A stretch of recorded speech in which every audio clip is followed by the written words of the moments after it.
Alors mes conseils pour bien vieillir, au-delà de ces 65 ans, je focaliserai d'abord sur maintenir ses activités physiques, incontestablement, pas forcément faire de la compétition, mais maintenir des activités physiques, maintenir ses habitudes sociales, son relationnel, son tissu social, parce que les échanges préservent la cognition et toute notre capacité relationnelle. Et puis je dirais veiller à une bonne nutrition.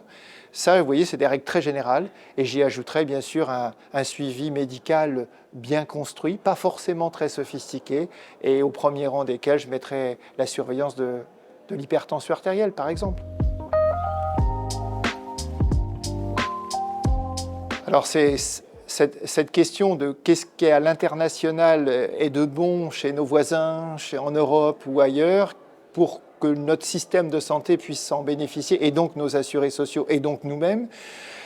Je pense qu'actuellement, la difficulté que je ressens, c'est l'accès aux soins, en tout cas aux praticiens.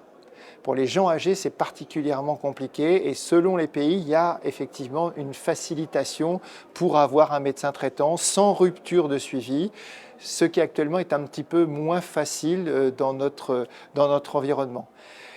D'autre part, il y a sûrement une réflexion à mener sur le maintien à domicile durable et sécurisé des gens via un environnement, une architecture adaptée aux seniors, ce qui n'est pas encore aussi développé en France qu'elle peut l'être dans le nord de l'Europe, et en tout cas beaucoup moins par exemple qu'elle ne l'est au Canada. Cette espèce de domotique du maintien à domicile et à sécuriser des gens, je crois que ce seraient des exemples dont on pourrait s'inspirer. Ce n'est pas tout, mais c'est une valeur ajoutée.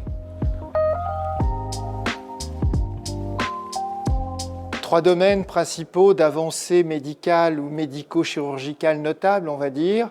La première des choses, incontestablement, c'est un développement de l'imagerie allant du scanner à l'IRM, aux échographies, qui ont vraiment transformé les méthodes diagnostiques, transformé le suivi des gens, avec peut-être parfois un peu trop d'examens complémentaires de fait, trop répétés, mais en tout cas, il y a un incontestable progrès dans la performance diagnostique et dans la tolérance des examens qui est bien meilleure aujourd'hui qu'elle ne l'était par le passé. En ce qui concerne les médicaments, des médicaments selon certaines gammes, je pense aux médicaments anticancéreux ou aux médicaments de la cardiologie.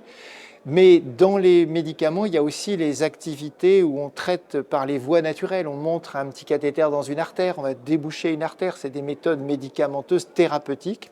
Ça, ce serait le deuxième point de progrès considérable.